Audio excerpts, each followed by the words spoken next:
Chika Minute! Alora sasampuring-puri ang Don Bell. Alora perfectly sum up why stand Don Bell.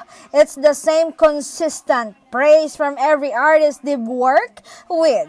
Whether it was a short project or a long one, their talent and professionalism shine through forever proud. Ito nga, panoorin po ninyo ang video. Si Don Bell. So, ano sila, ang ganda ng teamwork nila sa love team. Na marunong silang makisama sa isa't isa at marunong sila mababait talaga.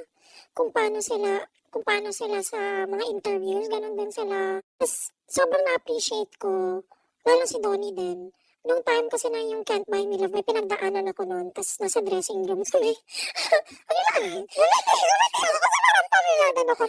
anyways, yung time na yun, talagang fairness talaga kay Donnie. Nandun lang, umiyak ako dun sa set, dressing room. Nandun lang sila.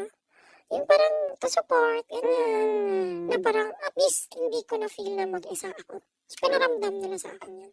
Parang maganda magpapalaki ng magulang, no? Oo, sobra. Tsaka alam mo yung kung paano sila sa harap ng camera, ganun din sila. Ang generous, magpapakain palagi. Mabait na bata. Hindi mo ikaw-question na bakit mo sila inidolo. Yes. Ang ano talaga. Kasi minsan tamang investment. Tamang investment.